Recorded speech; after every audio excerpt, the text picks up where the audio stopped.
souvent j'entends, oui, mais l'intestin irritable, c'est un fourre-tout. Non, pas du tout. Il y a des critères très précis. La réponse facile, que je déteste qu'on me relaie, c'est j'ai mal au ventre, j'ai des problèmes de transit, je suis ballonné depuis 10 ans, 15 ans, 20 ans, et on m'a dit que j'étais stressé, qu'il fallait que je me détende. C'est pas du tout satisfaisant, puisque on sait aujourd'hui... AVS avec Philippe Robichon.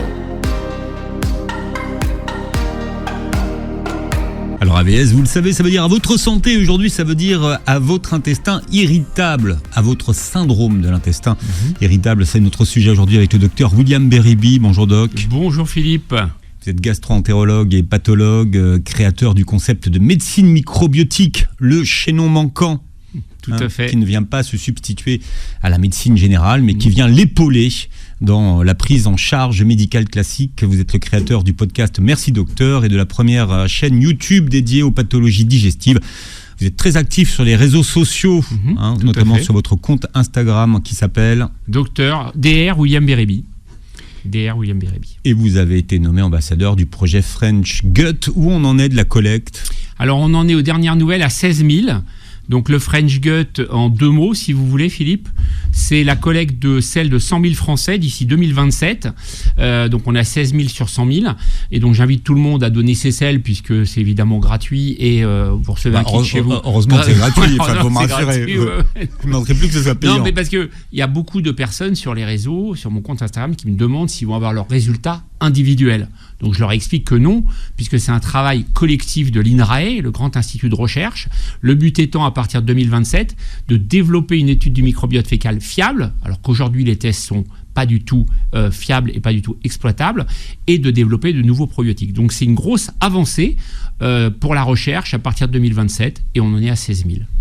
Vous êtes auteur de médecine microbiotique, vous montrez à la caméra, ça passe pas à la radio, mais vous verrez sur la vidéo aux éditions Marabout, tout à fait, où vous développez vos ordonnances microbiotiques. Il y a énormément de questions là-dessus, sur notamment les posologies et sur les souches de probiotiques à privilégier. Et nous allons parler d'un syndrome encore mal diagnostiqué, le syndrome de l'intestin irritable, ou S2I. C'est ce qu'on appelait autrefois la colopathie fonctionnelle. C'est ça. Colopathie spasmodique, colopathie fonctionnelle, tout ça c'est des termes anciens.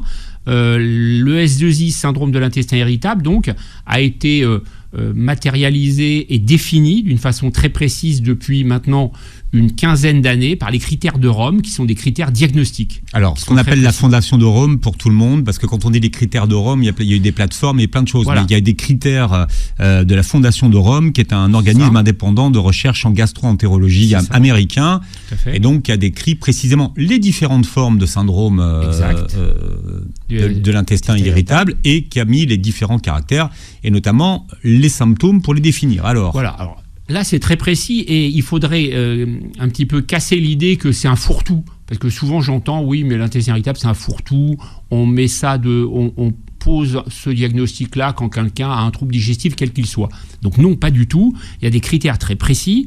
Ces critères, c'est des douleurs abdominales depuis au moins 3 mois. Donc au cours des 3 derniers mois, en pratique, quand on voit le patient. Au moins 1 fois par semaine. Ces douleurs doivent avoir des caractéristiques, c'est-à-dire elles doivent être associées à la défécation. Donc en général, le fait d'aller à la selle soulage la douleur. Dans 1 cas sur 10, c'est l'inverse. La selle peut aggraver la douleur.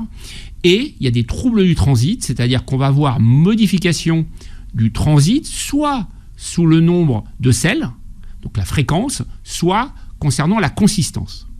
Donc il faut ces 2 critères-là. Donc en clair, ça veut dire que quelqu'un qui est ballonné, par exemple, et qui n'a pas de douleur ni de problème de transit, ce n'est pas un syndrome de l'intestin irritable. Et donc en consultation, je vois plein d'erreurs diagnostiques. On m'a dit que j'avais un intestin irritable, alors que le patient, il n'a pas de douleur, il n'a pas de trouble du transit.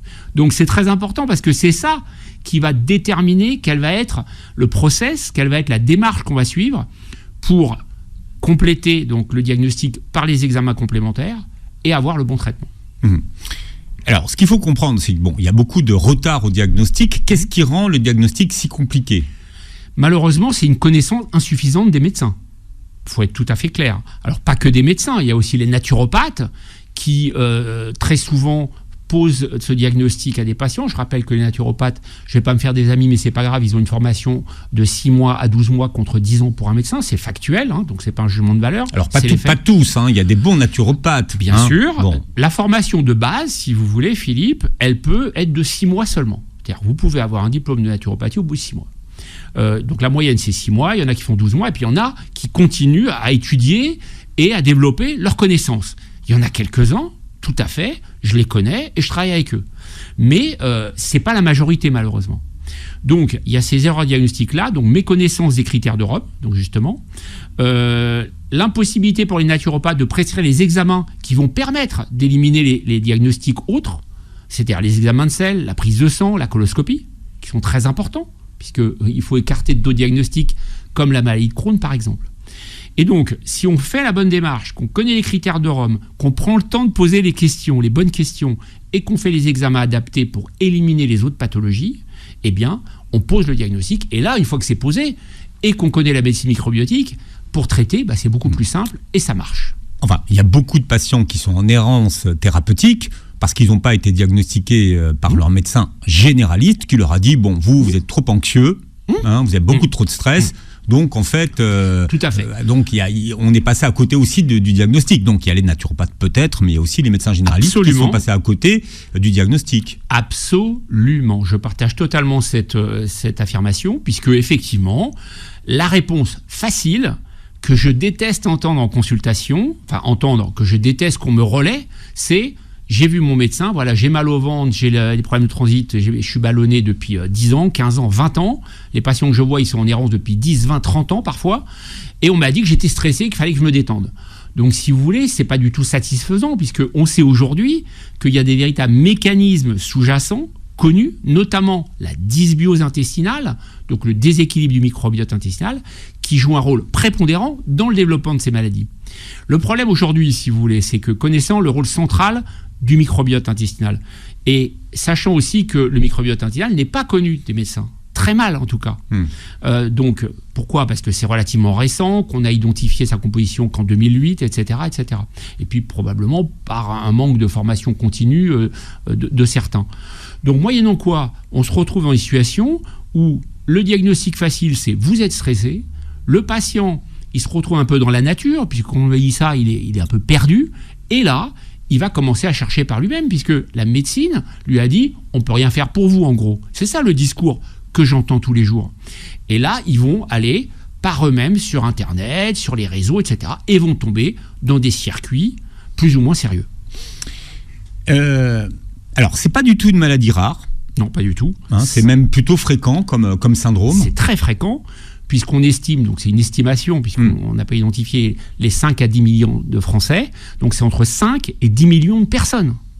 Donc c'est absolument énorme, et par conséquent, vu l'errance que je constate en consultation en tant qu'expert du microbiote, ça veut dire qu'il y a des millions de gens qui sont en errance toute leur vie, puisque ceux que je vois, si vous voulez, par définition, je ne les vois pas tous, évidemment, de fait.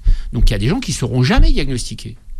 Et vous vous retrouvez dans une situation assez aberrante, où on a des gens qui vont vivre toute leur vie, depuis l'âge de 20 ans, jusqu'à leur décès, avec des douleurs abdominales, des problèmes de transit qui n'auront jamais été solutionnés, car finalement non diagnostiqués.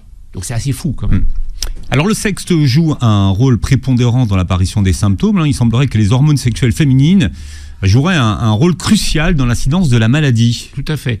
Donc on a un ratio de 2 à 3 pour 1, c'est-à-dire 2-3 femmes pour 1. Alors il y a plusieurs critères qui sont avancés, effectivement.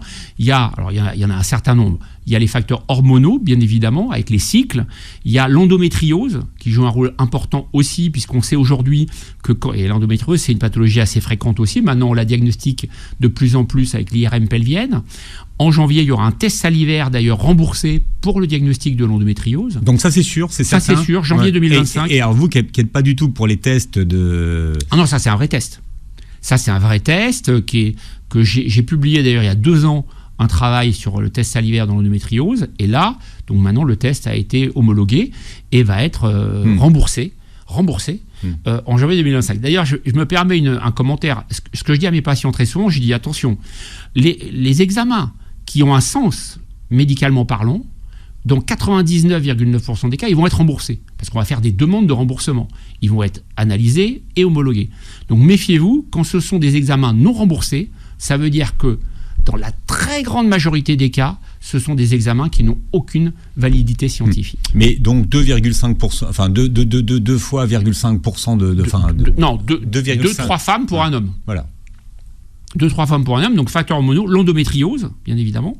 Et alors après, ça s'est débattu, le niveau de stress qui, dans certaines études, serait supérieur chez la femme. Mais bon, ça c'est moins sûr. Mais est-ce que le stress est-il aggravant ?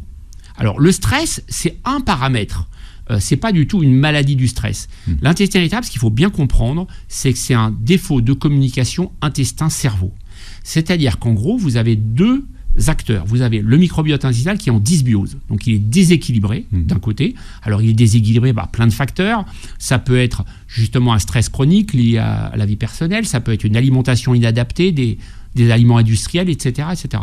Et de l'autre côté, vous avez un niveau de stress qui est plus élevé que la moyenne. Alors, ce niveau de stress, il faut bien comprendre ça, c'est qu'il peut être plus élevé de base, parce que la personne, c'est son tempérament, mais il peut avoir été généré ou aggravé par justement le problème digestif. Et non pas l'inverse. Et non pas l'inverse. Oui. Donc voilà. Donc en fait, après, les deux sont dysfonctionnels, et les deux s'envoient des informations négatives, et du coup, les deux s'aggravent mutuellement. Et si on ne traite pas les deux pôles, c'est-à-dire le microbiote intestinal avec les mesures adaptées, et les symptômes, puisque c'est les symptômes qui vont entretenir le niveau de stress, puisque quand vous avez mal au ventre, vous êtes stressé. De fait, vous vous dites, qu'est-ce qui se passe ? Ça va pas, j'ai un problème. Là, ça fait monter votre taux de cortisol, et le taux de cortisol élevé, ça va avoir un impact sur le microbiote, le déséquilibrer et rendre l'intestin poreux. Quelles sont les 4 voies de communication du microbiote et du cerveau ? Alors ça, c'est très intéressant, puisqu'il y en a une qu'on ne connaissait pas. Alors la plus classique, c'est le nerf vague, ça c'est relativement connu, donc un grand nerf, bon... Enfin, c'était le premier, en tout cas, qui a été identifié, je vais dire ça autrement. Le premier moyen de communication, donc un grand nerf qui traverse tout le corps et qui va au cerveau.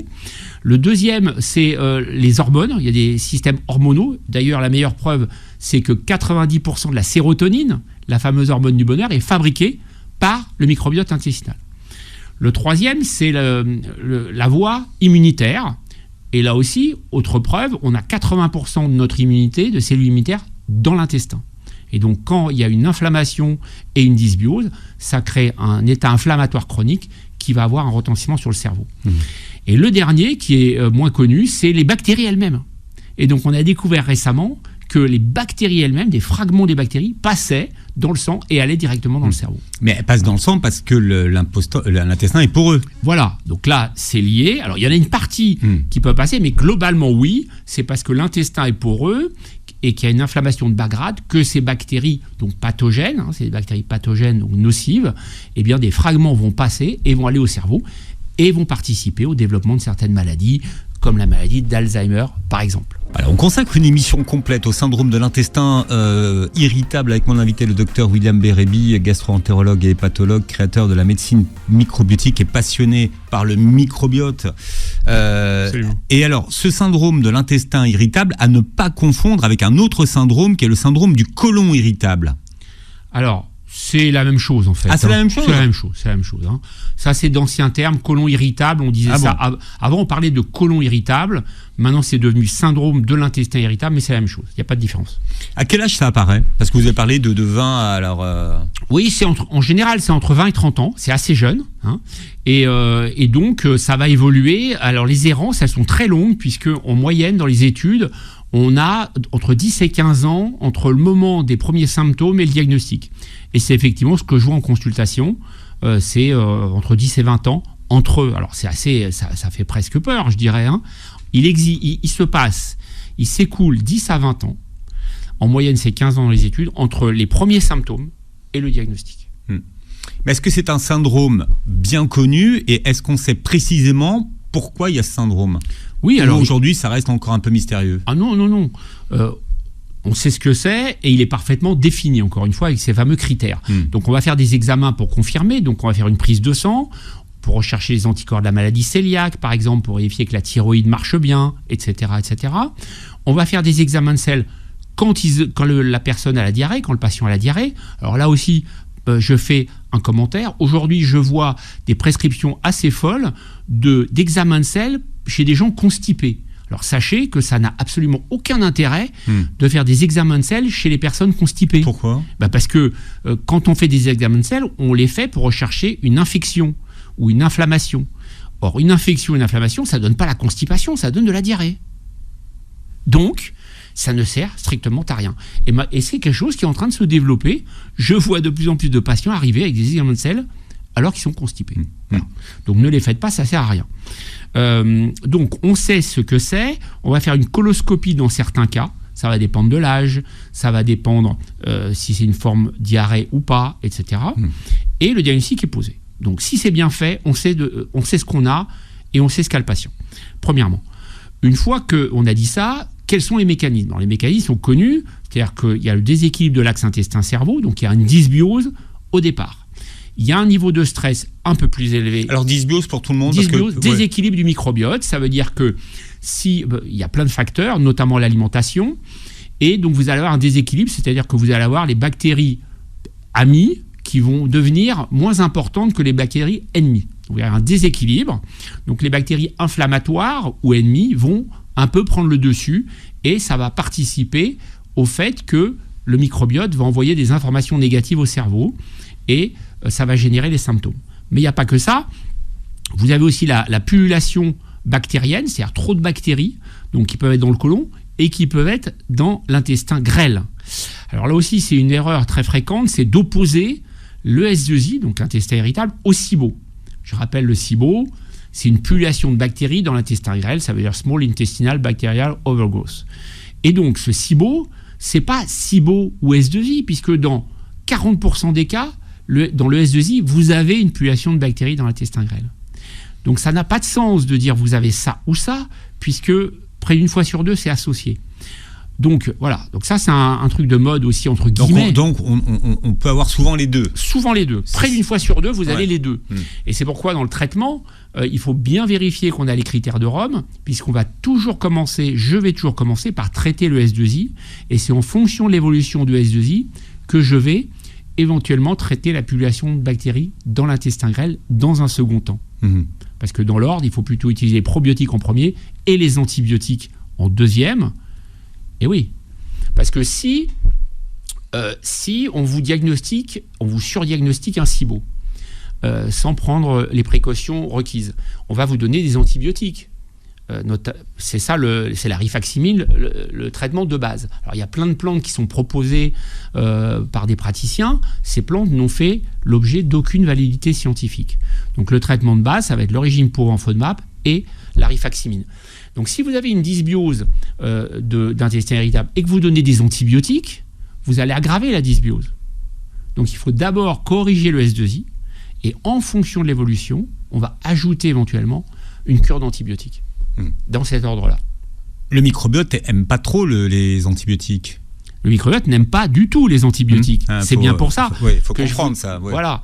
Les antibiotiques, c'est un facteur de déséquilibre du microbiote très connu qui occasionne plus de diabète, plus de maladies de Crohn. On sait aujourd'hui que, par exemple, la maladie de Crohn, si vous avez des antibiotiques dans l'enfance, vous avez un risque plus élevé de développer une maladie de Crohn dans votre vie.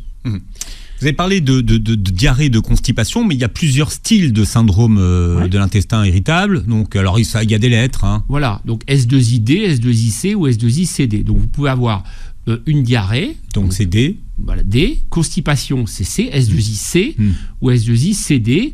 À ce moment-là, c'est une alternance de diarrhée et de constipation. Alors, il faut faire attention parce que ça, effectivement, c'est une forme qui existe, mais souvent, quand même, l'alternance diarrhée-constipation est plus une forme constipée avec une fausse diarrhée du constipé. C'est-à-dire que quand un patient est constipé, au bout de plusieurs jours, l'eau qu'il y a dans les selles, d'une manière ou d'une autre, il va falloir qu'elle sorte, et le patient peut avoir l'impression qu'il a de la diarrhée. Et donc c'est pour ça que c'est important. C'est une fausse diarrhée. C'est une fausse diarrhée. Donc de bien l'interroger pour préciser ce point. Les personnes qui souffrent d'un S2I alternent des périodes de crise et des périodes de calme, ça veut dire qu'on n'a pas toujours mal. Tout à fait. Alors, j'ajoute dans les mécanismes, je rajoute un mécanisme concernant la douleur, c'est ce qu'on appelle l'hypersensibilité viscérale. C'est-à-dire que nous, on a des contractions dans le côlon, évidemment. Les contractions du côlon permettent aux selles de s'évacuer, de descendre et ensuite d'aller dans le rectum puis de sortir. Chez les patients S2I, en raison de ce problème d'axe intestin-cerveau, l'information de contraction du côlon va être ressentie comme une douleur. Donc, c'est-à-dire, nous, on ne va pas la sentir, mais le patient S2I, il va sentir, il va le ressentir et l'interpréter comme une douleur. Et donc, ça s'appelle l'hypersensibilité viscérale. Ça, c'est un mécanisme également classique du S2I, puisque c'est lui qui explique les douleurs, notamment. Donc, c'est pas toujours effectivement. Alors, c'est lié à la selle, comme je le disais tout à l'heure. Ça, c'est un critère extrêmement méconnu et important. Donc, quand la douleur est liée à la selle, donc 9 fois sur 10 soulagement, 1 fois sur 10 aggravation. Ça, c'est un critère très important qui est dans les critères de Rome d'ailleurs. Et puis, comme il y a une part de stress quand même, je dis bien une part, c'est pas du tout une maladie du stress, mais il y en a une part, les patients en général sont effectivement améliorés pendant les périodes de vacances, pendant les périodes où ils ne travaillent pas. On parle rarement de l'impact considérable sur la qualité de vie des patients. Il y a, Dr Berebi, de nombreuses manifestations extra-digestives au S2I. Tout à fait. Alors les premières, ça va être l'aspect psychique. Donc les patients ont plus d'anxiété parce qu'ils ont des symptômes, plus de dépression également. Il y a des manifestations gynécologiques. Donc cystalgie à urine claire, c'est-à-dire c'est une espèce de cystite interstitielle, donc inflammatoire sans infection chez la femme, et qui va avoir l'impression que ça la brûle ou qu'elle a envie d'uriner très souvent. Il peut y avoir également donc des manifestations type migraine qui peuvent être associées au S2I, des manifestations gynécologiques également, avec des douleurs pelviennes plus fortes, etc. Donc effectivement, c'est un syndrome très vaste et il ne faut pas le cantonner uniquement à l'intestin, puisqu'on peut avoir des manifestations sur notamment les organes du petit bassin, les organes pelviens. Alors, vous avez commencé à en parler tout à l'heure, mais quel lien est-ce qu'on fait entre l'endométriose et le S2I ? Alors, le lien qu'on fait, c'est que l'endométriose, c'est des tissus anormaux, inflammatoires, et il y a donc une inflammation dans l'abdomen, dans le ventre de la patiente. Le fait d'avoir une inflammation chronique dans les organes génitaux, évidemment, les bactéries intestinales, elles n'apprécient pas, puisqu'il y a une inflammation à côté. Et donc cette inflammation va impacter le microbiote intestinal. Je vous rappelle, Philippe, et je le rappelle à vos auditeurs, pour ceux qui ne le savent pas, tout est interconnecté dans le corps humain. Il n'y a pas le foie, la rate, le cœur, les poumons, etc. La peau, tout est interconnecté avec un pilote et un chef d'orchestre central, que j'appelle patron du corps humain, qui est au premier cerveau, qui est le microbiote. Donc les bactéries intestinales, elles diffusent partout. Et dans le sens inverse. Donc quand vous avez une dysbiose dans l'utérus, les bactéries de l'utérus qui sont pathogènes, inflammées, elles vont aller dans l'intestin. C'est-à-dire que chaque organe a son propre microbiote. Tout à fait. Voilà. Tout à fait. Chaque organe. Alors aujourd'hui, on en identifie 6. Et en fait, en fait, on sait que tout organe en a. Et prenons un exemple. C'est quoi les urines. Vous avez les yeux, la bouche, le vagin. Vous avez donc l'intestin, les poumons et le foie. Et donc ceux-là, on les connaît, on les a identifiés. Mais il y en a partout, en fait, en réalité. Donc en fait, quand vous avez, par exemple, dans les urines, avant on pensait que les urines étaient stériles, qu'il n'y avait pas de bactéries. Maintenant, on sait qu'il y a un microbiote dans les urines, mais qui sont des bonnes bactéries qui ont le dessus. Et si ça se déséquilibre... Ce qui veut dire, alors, les urines stériles ou pas ? Alors, ça c'est une question sémantique. Stricto sensu, non. Quand on met ECBU stérile sur un résultat biologique, par exemple. C'est ça qu'on retrouve sur les analyses. Ouais. Donc ça, c'est l'ancienne vie, si je puis dire. Mais en fait, ça veut dire qu'il n'y a pas de bactéries pathogènes, pas de bactéries nocives. Ça ne veut pas dire qu'il n'y a pas de bactéries. Il y en a des bactéries, puisqu'il y a un microbiote urinaire. D'accord ? Mais le laboratoire... L'urine n'est pas filtrée. Ah non, l'urine n'est pas filtrée, non. Il n'y a pas un filtre magique qui débarrasse l'urine de toutes les bactéries. Ah non. On va prendre les urines, premier jet du matin, elles vont être analysées, et s'il y a des bactéries pathogènes, ça va pousser à la culture, et là on va savoir qu'il faut traiter avec des antibiotiques. Mais l'analyse d'urine, si vous voulez, en d'autres termes, ne détecte pas le microbiote urinaire. Vous voyez la subtilité ? En fait, c'est très simple, finalement. Dans l'intestin, vous avez des bonnes bactéries et des mauvaises bactéries, pour faire simple. Vous avez la même chose dans tous les organes. Tant que vous êtes en équilibre, c'est-à-dire que les bonnes bactéries ont le dessus, il n'y a pas de problème. Au moment où il se passe un événement qui va vous faire basculer, ça peut être par exemple une tourista ou une gastroentérite, à ce moment-là, il va y avoir un déséquilibre, ou la prise d'antibiotiques, ou un stress chronique sévère.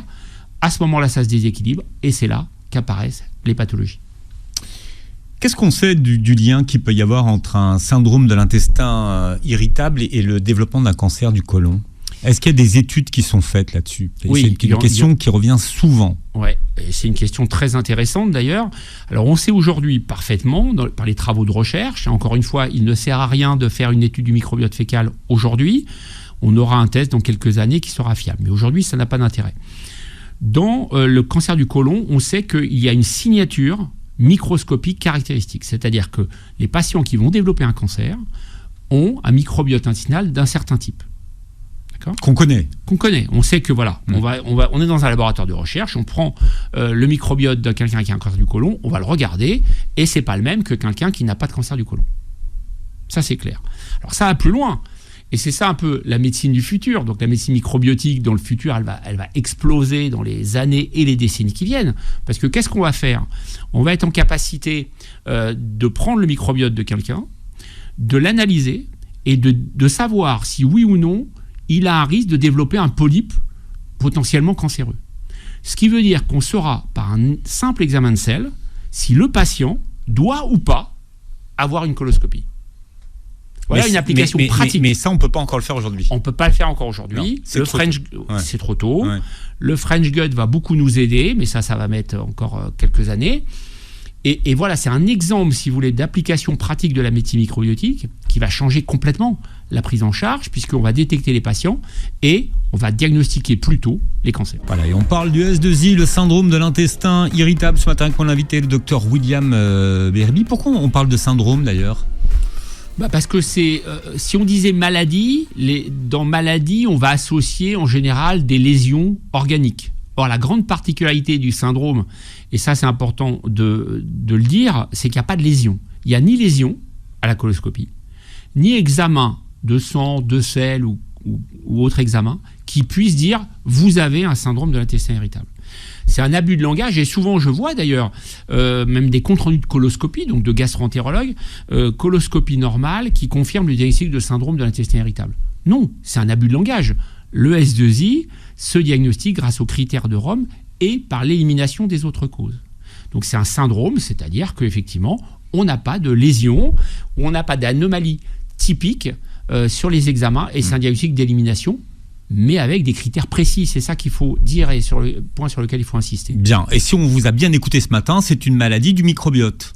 Voilà, le microbiote, en tout cas, joue un grand rôle dans le développement du syndrome de l'intestin irritable. Il y a beaucoup de symptômes inexpliqués auxquels les patients ne trouvent pas de lien et on n'en parle jamais. Et puis subitement, on leur dit qu'ils ont un syndrome de l'intestin irritable et tout fait sens finalement. C'est comme un puzzle qui va s'assembler. C'est ça, un puzzle qui va s'assembler, c'est exactement ça. C'est-à-dire que dans les patients en errance que je vois, si vous voulez, ou que je vois ou qui lisent mon livre par exemple, ils me disent après coup, oui, maintenant tout s'explique. Ils se remémorent effectivement un facteur que je leur demande, sur lequel je les questionne à l'interrogatoire. Est-ce que vous avez fait une grosse tourista ou une gastro-entérite dans votre vie, par exemple ? Alors souvent, ça remonte à très longtemps. Ça peut remonter à 10 ans, 15 ans avant. Et en fait, le fait d'avoir une infection de ce type, ça va créer une dysbiose aiguë. Et le patient qui a une dysbiose, mais qui n'a pas décompensé, si je puis dire, jusque-là, ça va le faire basculer dans une dysbiose plus sévère. Et là, va apparaître le syndrome de l'intestin irritable. Donc, c'est un exemple concret aussi. Voilà, vous faites une infection digestive, vous avez 5 fois plus de risques de développer un intestin irritable dans les années qui suivent.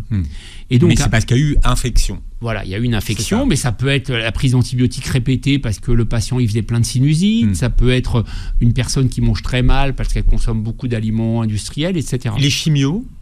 Alors les chimios aussi, bien sûr, ça impacte le microbiote. Parce que j'ai eu beaucoup de questions qui reviens Tout à fait. Ça, c'est effectivement très classique. Vous avez les chimios, vous avez les antidépresseurs, gros facteur de dysbiose, puisque c'est des traitements de longue durée généralement, etc. Et la Covid. La Covid, n'oublions pas. La Covid, l'infection Covid, j'allais l'oublier, c'est une infection respiratoire, mais aussi digestive. D'ailleurs, dans 10% des cas environ, il y avait des symptômes digestifs. Et en fait, le virus, il est stocké dans l'intestin et il crée de la dysbiose. Et donc, quand vous avez eu la Covid, vous avez plus de risques de développer un S2I ou un SIBO. Pour ceux qui prendraient l'émission en cours, on parle de l'intestin, du syndrome de l'intestin irritable, et vous avez dit tout à l'heure que ce n'était pas une maladie psychosomatique. Non. C'est important de... Ce n'est pas une maladie psychosomatique, ce n'est pas une maladie du stress, c'est pas en vous disant détendez-vous, vous êtes stressé, que ça va régler le problème. Il faut traiter le microbiote intestinal et il faut traiter les symptômes d'une façon adaptée pour rétablir l'axe intestin-cerveau, car encore une fois, c'est un problème de communication entre les deux qu'il faut rétablir. Est-ce que c'est un syndrome dont on guérit ou c'est un syndrome qu'on prend en charge ? Oui, on le guérit. Ça va paraître prétentieux, mais en fait, oui, on guérit beaucoup de monde quand on a la bonne méthode. Des patients en errance depuis très longtemps, 10, 20, 30 ans, mais qui n'ont jamais eu la bonne thérapeutique, en fait. À partir du moment où vous avez la bonne thérapeutique et que vous rétablissez le microbiote, et le reste, parce que ça fait partie d'un ensemble de choses, évidemment je ne peux pas tout développer là, mais je fais un bilan avant, etc., dosage de la vitamine D, des oméga 3, etc. Et je vais jouer sur tous ces facteurs-là d'inflammation intestinale, et on va rétablir tous les paramètres défectueux, et comme ça, progressivement, ça peut être rapide, ça peut être 1 mois, des fois c'est 3 mois, bon, ça dépend, on va rétablir l'axe intestin-cerveau, et au bout d'un moment, on aura mis en place un système qui sera pertinent, si vous voulez, vertueux, et les deux vont recommencer à communiquer normalement, et le patient n'aura plus de symptômes. Le dosage de la vitamine D, c'est pris en charge par la Sécurité sociale ? Alors, c'est malheureusement plus pris en charge. Parce que j'allais vous dire que c'est un examen qui ne sert à rien, sinon. C'est un examen... Pour reprendre ce que vous nous avez dit tout à l'heure. Alors, donc ça, c'est... Oui, absolument. J'ai dit 99,9% des cas. Ah d'accord, ça fait partie de... Ouais. Il y en a 2 que je prescris qui ne sont pas remboursés, c'est la vitamine D et les oméga 3. Tout le reste est remboursé. Donc ça, c'est une aberration totale du système de santé français, puisque la vitamine D était remboursée jusqu'en 2013. En 2013, le dosage, l'examen, la prise de sang, qui ne coûte pas une fortune, ça coûte autour de 20 €. Elle a été remboursée. En 2013, ils l'ont déremboursée, sauf dans des cas particuliers, d'ostéoporose, etc. Et ce qui est une aberration totale, puisqu'en fait, et ça coûte beaucoup plus cher que de ne pas la rembourser. Pourquoi ? Parce que la plupart des patients que je vois, on leur prescrit de la vitamine D à une dose standard. Mais si vous ne connaissez pas votre taux de départ, et vous ne connaissez pas le niveau de carence que vous avez, et qu'on ne vous corrige pas d'abord votre taux avant de le maintenir en plateau, vous pourrez prendre la vitamine D toute votre vie, vous resterez carencé. Donc en fait, il y a des dépenses qui sont faites sur l'achat de la vitamine D, mais en fait qui ne corrigent pas le problème de santé, donc qui ne sert à rien.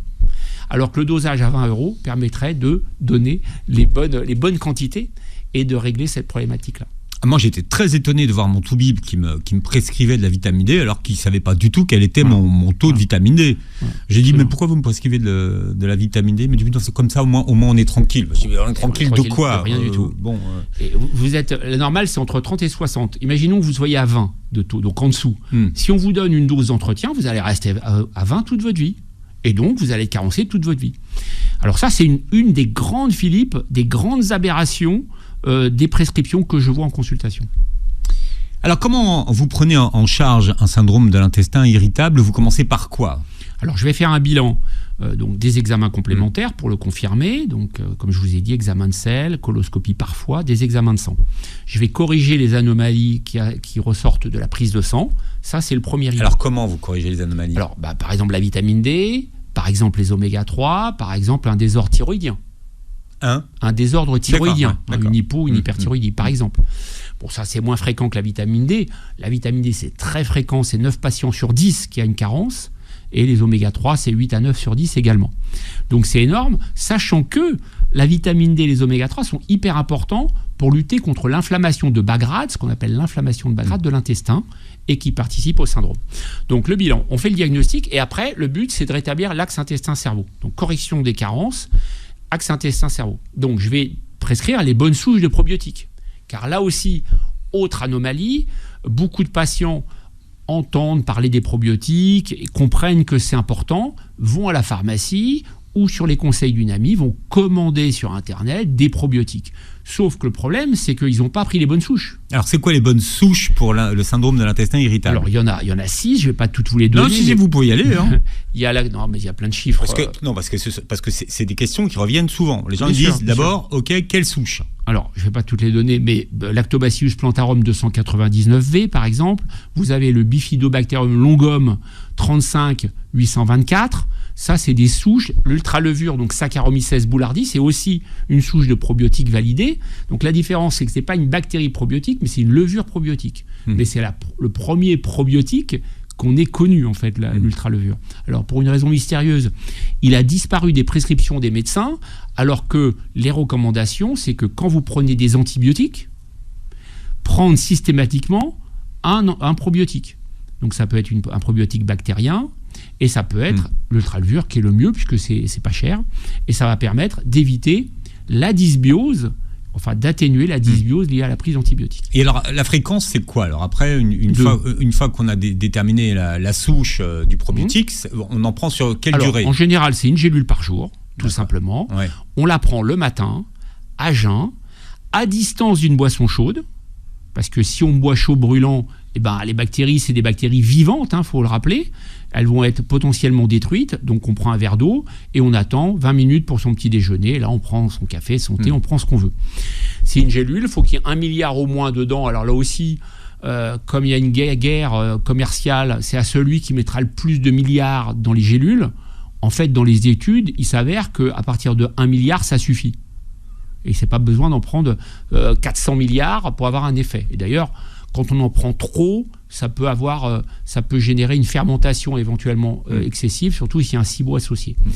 Voilà, donc le matin, à jeun, une gélule à distance d'une boisson chaude, et il faut qu'il y ait minimum 1 milliard. Et dernier critère, si c'est important, c'est que ce soit sous forme de blister, et pas en boîte, pas en flacon. Parce qu'en flacon, vous l'ouvrez à chaque fois. Donc en blister, vous savez, individuel.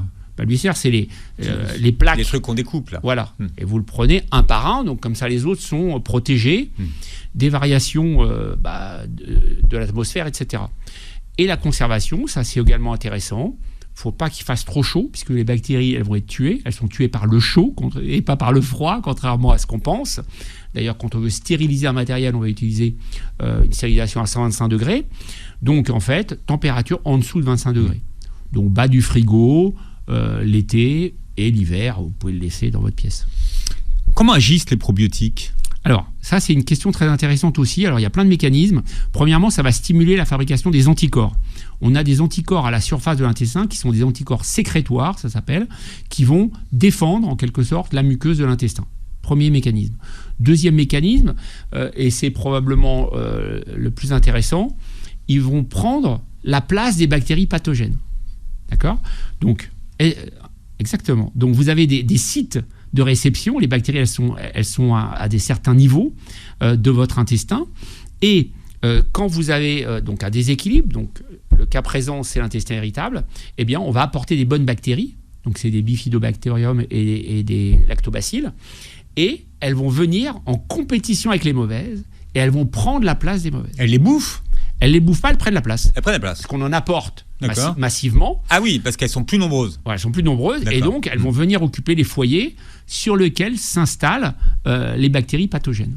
Et troisième mécanisme, c'est donc, ça va renforcer la synthèse de mucus. Le mucus, qui est cette fameuse couche protectrice qui rend l'intestin imperméable. Oui, parce que comme il est poreux, voilà. On peut réparer l'intestin. Voilà, on peut réparer l'intestin, mais alors là aussi, il ne faut pas se dire qu'on va réparer une piscine qui fuit avec des rustines. Je vois souvent l'idée selon laquelle, en prenant de la glutamine, on va colmater l'intestin. Non, on sait que le mucus est fabriqué par les bactéries intestinales. Donc en fait, le but, c'est d'équilibrer le microbiote avec des probiotiques pour que les bactéries amies prennent le dessus et se remettent à fabriquer davantage de mucus, et ça va s'auto-réparer en quelque sorte. Et vous avez dernier mécanisme, des jonctions serrées, c'est des jonctions entre chaque cellule, et donc les probiotiques vont renforcer ces jonctions et lutter justement contre la perméabilité intestinale. Je veux juste qu'on termine sur la transplantation fécale. Est-ce qu'il y a eu des expériences sur le syndrome de l'intestin irritable et qu'est-ce que ça a donné ? Bien sûr. Alors aujourd'hui, la seule indication en France, ce sont les infections récidivantes à Clostridioides difficile. C'est la seule indication validée. Mais il y a énormément de travaux de recherche dans d'autres pathologies, dont le syndrome de l'intestin irritable. Alors, dans le S2I, alors je ne parle pas des autres parce qu'on n'aura pas le temps, mais dans le S2I, il y a des résultats intéressants, mais transitoires, ce qui est logique, puisque si on ne corrige pas tous les autres facteurs dont on vient de parler, la situation se réinstalle en quelque sorte. Et donc, a priori, dans les études, il semble qu'on ait besoin de faire des transplantations fécales d'une façon répétée pour que ça dure dans le temps. Alors, comme c'est lourd comme process, évidemment, ce n'est pas réalisable en pratique courante, et c'est pour ça que ça pourra éventuellement compléter le reste, c'est-à-dire les mesures thérapeutiques adaptées, notamment les probiotiques, en one shot, c'est-à-dire en une fois pour accélérer un peu le mécanisme, mais ça ne peut pas seul résoudre le problème. Plus d'informations dans le livre que vous avez publié, Médecine microbiotique, aux éditions Marabout, Mission Ventre Plat, c'est le best-seller pour ceux qui veulent avoir le ventre plat également chez Marabout. Vous réécouterez l'émission en podcast sur beurrefm.net et sur les plateformes qui reprennent l'émission. Vous verrez la vidéo sur la chaîne YouTube et puis vous suivez le docteur William Bérébi sur ses réseaux sociaux, avec plaisir, notamment sur Insta où vous êtes très dynamique, avec des tests de produits notamment. Tout à fait. Et toutes les dernières nouvelles concernant le microbiote. Et la médecine microbiotique. Merci d'avoir été avec nous, Doc, et passez une très belle journée. Merci, santé Philippe. Sur Beurre FM.